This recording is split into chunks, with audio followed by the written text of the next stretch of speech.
우리나라 산불은 매년 1월부터 5월까지 산불이 가장 많이 발생합니다. 그래서 우리는 매년 같은 말을 듣습니다. 산불 조심하세요. 하지만 작은 불씨 하나가 순식간에 괴물 같은 산불로 변한다는 사실을 우리는 얼마나 알고 있을까요? 실제로 우리나라에는 역사상 기록에 남은 괴물 산불들이 있습니다. 피해 규모 기준으로 보면 1위는 경북 산불입니다. 단 6일 만에 11만 6,333헥타르의 산림이 사라졌습니다. 다 초록색이었는데 다 타버렸네. 오 마이 갓.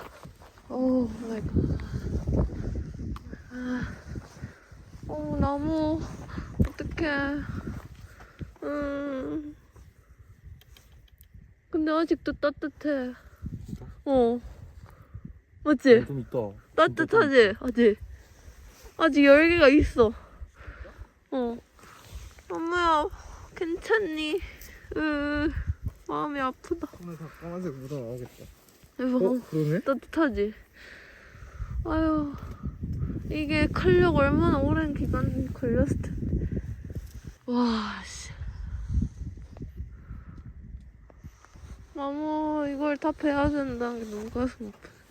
2위는 2000년 동해안 산불입니다. 강원도 고성부터 삼척까지 번졌고 약 23,794헥타르가 사라졌습니다. 3위는 2022년 울진 삼척 산불입니다. 약 29,233헥타르가 사라졌습니다. 그런데 놀라운 사실이 있습니다. 2000년과 2022년 산불과 비교하면 경북 산불은 피해 규모가 약 5배 더 커졌습니다. 도대체 왜 이런 일이 벌어졌을까요? 산불이 이렇게 큰 피해를 남기는 이유는 무엇일까요? 많은 사람들이 번개나 자연현상을 떠올리지만 실제로 우리나라 산불의 99% 이상은 사람 때문에 발생합니다. 2026년 올해 단 2달 동안만 159건의 산불이 발생했습니다.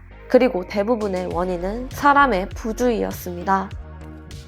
예를 들어 경북 산불 역시 성묘객의 불씨 그리고 과수원 작업 중 발생한 불씨가 대형 산불로 번진 사건이었습니다.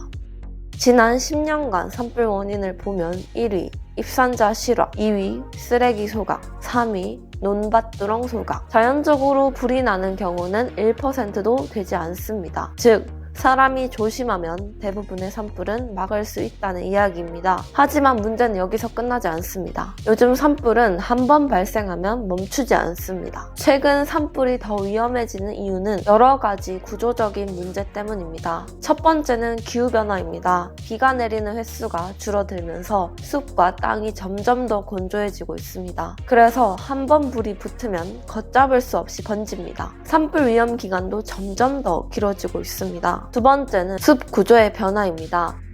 숲을 관리하기 위해 진행되는 간벌 사업은 빽빽하지 않은 숲이 되도록 나무들을 자릅니다. 하지만 이 과정에서 햇빛과 바람이 숲속까지 들어오면서 오히려 땅이 더 건조해집니다. 또 숲 사이로 바람이 빠르게 지나가는 윈드터널 효과가 생기기도 합니다. 게다가 조림 사업은 불에 취약한 소나무 중심의 단순한 숲을 만들기도 합니다. 세 번째는 산속 도로, 임도입니다. 산에 있는 도로는 바람이 강하게 지나가는 통로가 됩니다. 실제로 경북 산불을 분석한 연구에서는 도로에서 멀어질수록 산불 피해가 급격히 줄어드는 경향이 나타났다고 합니다. 이런 여러 조건이 겹치면서 작은 불씨 하나가 괴물 산불로 커지는 환경이 만들어지고 있습니다. 그렇다면 산불을 막을 방법이 없을까요? 사실 답은 생각보다 단순합니다. 사람이 조심하는 것, 그리고 사람이 책임지는 것. 예를 들어 처벌의 문제입니다. 경북 산불의 피해액은 약 1조 원으로 추산됩니다. 하지만 가해자는 징역 2년, 집행유예 3년을 선고받았습니다. 3년 동안 문제가 없다면 실제 징역은 살지 않게 됩니다. 산불로 수많은 생명이 삶의 터전을 잃었지만 실질적인 처벌은 거의 없는 셈입니다. 현재 우리나라 법은 고의로 산에 불을 지르면 최대 15년 징역이지만 실수로 불을 내면 3년 이하 징역 또는 3천만 원 이하의 벌금입니다. 피해 규모를 생각하면 처벌은 너무 가볍습니다. 그래서 집행유예를 제한하거나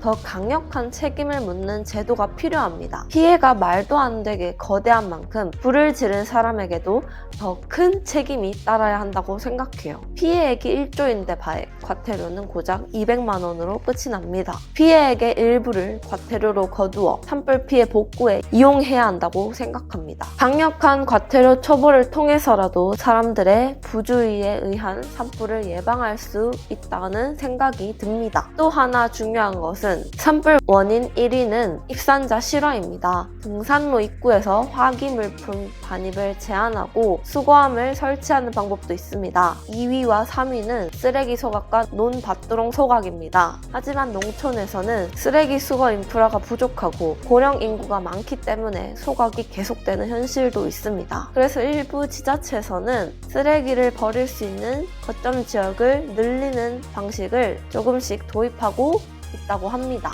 독거노인, 중증 장애인 가구를 명단화하여 환경미화원이나 공공근로 인력이 직접 집 앞까지 찾아가서 쓰레기를 수거하는 방식도 있을 수 있겠군요. 또 다른 방법으로는 마을 이장님, 부녀 회장님과 같은 곳과 연계하여 쓰레기 수거반을 임명하고 소형 전기 카트를 돌며 어르신들의 쓰레기를 수거장까지 대신 옮겨주는 역할도 있습니다. 이들에게는 소정의 활동비를 지원하면 지속적으로 할 수 있지 않을까 생각이 들었습니다. 해외에서는 대만에 독특한 사례가 있습니다. 쓰레기 수거 차량이 엘리제를 위하여 같은 음악을 틀고 마을을 돌면 주민들이 나와서 직접 쓰레기를 버리는 문화입니다.